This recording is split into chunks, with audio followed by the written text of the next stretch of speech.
షర్మిల గారు నిన్న మీరు చాలా రోజుల తర్వాత విజయవాడకు వచ్చి ప్రెస్ మీట్ పెట్టారు. నిజంగానే ఆ ప్రెస్ మీట్లో మీరు అనేక విషయాలను, పాత విషయాలనే మరీ మరీ మాట్లాడే ప్రయత్నం చేశారు. అసలు ఎప్పుడైతే ఎన్డీఏ కూటమి అంటే బీజేపీ, జనసేన, తెలుగుదేశం పార్టీ కలిసి ఉన్న కూటమి ఆంధ్రప్రదేశ్ ప్రభుత్వానికి ఇబ్బంది వస్తుందో, లేక ప్రజల్లో వాళ్ళ యొక్క పరపతి తగ్గుతుందో అన్నప్పుడు మాత్రమే మీ ప్రెస్ మీట్లు పెడతారని ప్రజలు అనుకుంటుండేవాళ్ళు. కానీ నిన్న నాకు అట్లే అనిపించింది. ఎందుకంటే వక్త్ బిల్లుకి అసలుకి ముస్లిం మైనారిటీ సోదరులకి ఒక విధమైన అన్యాయం చేస్తూ, లేక వాళ్ళ యొక్క ఉనికినే ప్రశ్నించే విధంగా రాజ్యాంగానికి వ్యతిరేకంగా జరిగే ఒక ప్రక్రియలో తెలుగుదేశం పార్టీ, జనసేన విధానాలను ఎండగట్టాల్సిన సమయంలో మీరు మరొకసారి ఒక టెక్నికల్గా మాట్లాడేట్లు నాకు అనిపించింది. అట్లా మాట్లాడుతూనే మీరు ఒక 2-3 అంశాలని నా అంశంతో సహా ఒక 2-3 అంశాలను మీరు తడిమారు. అట్లా నాకు అనిపిస్తుంది, బాబు గారి ప్రభుత్వం ఏదైనా కొద్ది ఇబ్బందుల్లో ఉంటే మీరు ఏమైనా ముందుకు వస్తారా అని ప్రజలు అనుకుంటున్న నిజమేనేమో అనిపిస్తుంది నాకు. ఎందుకంటే తిరుపతి లడ్డు విషయం కావచ్చు, మన విజయవాడ వరదలు కావచ్చు, నిన్న కావచ్చు, అనేక అంశాలకి సూపర్ 6 అంశాలు వచ్చినప్పుడు కావచ్చు, మీ యొక్క గొంతు అంత గట్టిగా ప్రభుత్వానికి వ్యతిరేకంగా ఉండదు. ప్రతిపక్షానికి అంటే వైఎస్ఆర్సీపీ ఇంకో మాట చెప్పాల్సి మీ అన్నగారి పైన ఉన్నంత గట్టిగా ఉండదు. ఇప్పటికే అట్లా ఒక రన్నింగ్ కామెంట్ పాస్ చేసేట్లు అనిపిస్తుంది. ఆ ఇష్యూ నుంచి డైవర్ట్ చేయడం కోసమే చూసే వాళ్ళకి ఇబ్బందిగా ఉంది అది. ఎందుకంటే ఒక ఇష్యూ వచ్చినప్పుడు మీరు వస్తారు, మాట్లాడతారు, 2-3 పాత విషయాల్ని మీరు తీసుకొస్తారు, ఒక సెన్సేషన్ కోసం కొన్ని మాటలు మాట్లాడతారు. నేను రాజశేఖర్ బిడ్డగా కూడా మిమ్మల్ని కోరుకుంటా ఉన్నా, ఆలోచించండి మీరు ఏం చేస్తూ ఉన్నారు. ఒక రాజకీయ పార్టీకి నాయకురాలిగా ప్రతిపక్షాలని ఐక్యం చేసుకోవడం, సెక్యులర్ వ్యవస్థల్ని ఐక్యం చేసుకోవడం, ముందుకెళ్ళడం అన్నది కదా ఈరోజు రాజకీయ కర్తవ్యం. అట్లా కాకుండా ప్రభుత్వానికి అట్లా జార్దే మసగటనే జార్దే వేసేసి ప్రతిపక్షం మీద మీరు విరుచుకుపడ్డం మాత్రం నాకు ఆశ్చర్యంగా ఉంటుంది. మీరన్న మాటలకే వద్దాం. నిన్న మీ ప్రెస్ మీట్లో వివేకమన్న మరణం వెనుక మేమే ఉన్నామని సాక్షులు చెప్పడం, అప్రూవర్లుగా మారడం, వాళ్ళు బయట తిరగడం చూస్తూ ఉన్నాం. అట్లాగే ఈరోజు అధికారంలో ఉన్న పార్టీలు అధికారంలోకి వచ్చి కూడా సంవత్సరం అయింది. నిన్నటికి మొన్న వివేకమన్న పిఏ కృష్ణారెడ్డి గారు కూడా నన్ను చాలా ఇబ్బంది పెడతా ఉన్నారు, అసలు నన్ను తప్పుడు మాటలు చెప్పమని సాక్ష్యాలు చెప్పమని చెప్పారు అని ప్రత్యక్షంగా ప్రకటించారు. అది కూడా మీరు గమనించలేదా? సో మీరు అడిగేది ఒక్కటే, చట్టం ఉంది, ఒక నిష్పక్షపాతమైన విచారణ జరగాలి అని కోరుకోవడంలో తప్పేం లేదు. అట్లా కాకుండా మనకు మనమే నిందితుల్ని నేరస్తులుగా మార్చే ప్రయత్నం మాత్రం మంచిది కాదని నాకున్న అభిప్రాయం. అట్లాగే మీరు ఇంకా అనేక అంశాలు ఎప్పుడైతే ఇబ్బంది వస్తుందో, ఇబ్బంది వచ్చినప్పుడు ఆ మిథున్ రెడ్డి గారిను లేక అవినాష్ రెడ్డి గారిను మీరు ఒక విధంగా అట్లా కార్లు చేసే ప్రయత్నం చేస్తారు. ఇవన్నీ కూడా అసలు కరెక్ట్ కాదండి.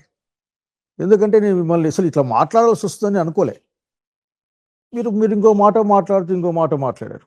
ఏం మాట్లాడారంటే, నా గురించి మాట్లాడుతూ అక్కడ అధికారం లేదు, డబ్బులే ఉన్నాయి, డబ్బుల కోసం పోయాడేమో శైలజనాథ్ అని చెప్పారు మీరు. నేను చాలా బాధపడ్డాను. అసలు ఇటువంటి మాటలు వినిపించాల్సి వస్తుందని నేను అనుకోలే ఎప్పుడు కూడా. అక్కడికి నా చాలామంది సన్నిహితులు నాకు ఫోన్ చేసి ఈ విధంగా మాట్లాడుతూ ఉన్నారు. ఏంటంటే, షర్మిల గారు తెలంగాణలో పార్టీ పెట్టారు కదా, అట్లాగే మూసేశారు కదా, తెలంగాణ కాంగ్రెస్ పార్టీలో పనిచేద్దాం అనుకున్నారు కదా, మరి ఆంధ్ర కాంగ్రెస్ పార్టీకి వచ్చారు కదా, మరి దీని వెనక డబ్బులు వ్యవహారం ఏమైనా ఉందా అనే విషయంగా మాట్లాడారు. ఎందుకంటే మీరు డైరెక్ట్గా డబ్బుల విషయం మాట్లాడారు కాబట్టి. నేను ఒక మాట చెప్పాలనుకుంటా ఉన్నా, రాజకీయాలంటే డబ్బులు కాదు, రాజకీయాలంటే అధికారం కాదు, రాజకీయం అనేది ఒక ఫిలాసఫీ. ఈరోజు ఎన్డీఏ ప్రభుత్వాలకు వ్యతిరేకంగా, అట్లాగే వాటి యొక్క భావజాలానికి వ్యతిరేకంగా నిలబడాలనుకునే అలాంటి వాళ్ళు ఉంటారు. దీన్ని మీరు అసలు మాట్లాడడమే అనవసరం, కానీ మీరు మాట్లాడే ప్రయత్నం చేశారు. అరే మీకు అసలుకి ఈ డబ్బు భాష తప్ప ఇంకో భాష మీకు తెలీదా? ఎప్పుడు మాట్లాడినా డబ్బులు డబ్బులు డబ్బులు అనే మాట్లాడుతూ ఉంటారు. ఇది కరెక్ట్ కాదని నా సలహా ఇది. అంతేగాని జనం మాట్లాడుకునే విధంగా మొన్న అనంతపురం వెళ్ళాను. ధర్నా వస్తే ఇక్కడ అంటా ఉన్నారు, ఏమంటున్నారంటే మనకి కూటమి సపోర్ట్ ఉంది కదా అని మాట్లాడుకుంటా ఉన్నారు. నేనేమంటా అంటే మీరు ఇవన్నీ మానేసేయండి. ప్రస్తుతం మీరు కాంగ్రెస్ పార్టీ అధ్యక్షురాలుగా ఉన్నారు, ఆ గౌరవంతో మాట్లాడుతూ ఉన్నాం మీ పట్లనే. మీరు ఆంధ్రప్రదేశ్ ప్రజానీకాన్ని ఎన్డీఏ విధానాలకు వ్యతిరేకంగా, అట్లాగే చంద్రబాబు నాయుడు గారు చేస్తున్న అనేక ఆర్థికమైన అంశాలకు, ప్రజా వ్యతిరేకమైన అంశాలకు వ్యతిరేకలు ఇవ్వడాలి. అట్లాగే ఎన్డీఏ ప్రభుత్వం యొక్క ప్రజా వ్యతిరేక విధానాలను మీరు ఎదుర్కోవాల్సిన అవసరం ఉంటుంది. ప్రతిపక్షాన్ని కాదు, చాలా గట్టి గొంతుతో మాట్లాడతారు మీరు. ఎంతసేపు ఉన్న జగన్మోహన్ రెడ్డి గారి గురించి మాట్లాడుతూ ఉంటారు. అసలు మీరు అర్థం చేసుకోవాల్సింది ఒక్కటే, మీ రోల్ ఏందో మీరు అర్థం చేసుకోవాలి. నేను అట్లాగే ఆంధ్రప్రదేశ్ వ్యాప్తంగా ఉన్న అందరూ కూడా, ముఖ్యంగా కాంగ్రెస్ పార్టీలో ఉన్న ఆనాటి నా పూర్వ సహచరులందరినీ కోరుకుంటా ఉన్నా. నేనైతే బాధపడ్డాను నేను. కాబట్టి ఈ డబ్బు భాష మానేయమా, అసలు ప్రజల భాష మాట్లాడేది మీరు చేస్తే బాగుంటుంది. మీరు ఎప్పుడు వచ్చినా సరే విజయవాడకు అదేదో ప్రభుత్వాన్ని విమర్శించడం కాకుండా ప్రతిపక్షాన్ని విమర్శించే కార్యక్రమానికి వస్తారని ప్రజలే మాట్లాడుకుంటా ఉన్నారు. నాకు తెలిసిన వాళ్ళు కూడా, మీ దగ్గర ఉన్న వాళ్ళు మాట్లాడుకుంటా ఉన్నారు. ఇది ఎవరికీ మంచిది కాదు. అట్లాగే ముందు నేను ఇంకొక సింపుల్ విషయం చెప్పాలనుకుంటున్నాను, బాగా గుర్తు పెట్టుకోండి. పాలిటిక్స్ అనేది ప్రజల కోసం చేస్తాం, ఫిలాసఫీ కోసం చేస్తాం. ఆ క్రమంలో ఆఖరికి ఆ ప్రయాణంలో ఏమైనా పదవులు వస్తాయి, పోచిపోతాయి. అంతేగాని వాటి కోసమే రాజకీయాలు మనం చేయమన్న సంగతి గుర్తుపెట్టుకొని కోరుతా ఉన్నా. డైవర్షన్ పాలిటిక్స్లో మీరు, రాష్ట్ర ప్రభుత్వం లేక వాళ్ళ యొక్క డైవర్షన్ పాలిటిక్స్లో మీరు భాగం కావద్దని నేను కోరుకుంటా ఉన్నా. అట్లా అనిపిస్తుంది జనానికి, ఆ విషయం మీరు గమనించాలి ముందు. కాబట్టి ఈ రోజున వివేకమన్న మరణం సంబంధించిన కేసైనా లేక అనేక మిగతా అంశాలైనా సరే, ఈరోజు అధికారంలో ఉన్నారు, కేంద్రం అధికారంలో ఉంది, దాంట్లో నిజానిజాలు తేలాలి. అందరూ కోరుకుంటా ఉన్నాం. ఒక అమాయకుల్ని లేకుంటే ఒకరిని ప్లాన్ చేసి దానికి ఇరికించాల్సిన అవసరం లేదు. నేను అడిగేది ఒక్కటే, దయచేసి ఇప్పటికైనా సరే మీరు ఆంధ్రప్రదేశ్ రాష్ట్రంలో ప్రతిపక్ష నాయకురాలుగా గౌరవ బాధ్యతలు స్వీకరించిన ఈ నేపథ్యంలో ప్రజల కోసం విశాఖపట్నంలో లూలు మాల్ గురించి మీరు మాట్లాడి ఉండవచ్చు.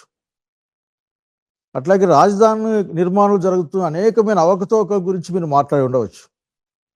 ప్రత్యక్షంగా అక్కడికి పోయి వచ్చి ఉండొచ్చు. కానీ ఇవేం మీ కంటికి కనపడే అవకాశం నాకేం కనపడలేదు. ఎంతసేపు నా డబ్బు భాష మాతో మాట్లాడ, అసలు మీకు ఎట్లా వచ్చింది నాకు అర్థం కావడం లేదు. నేను చాలా బాధపడతా ఉన్నా. నమస్తే.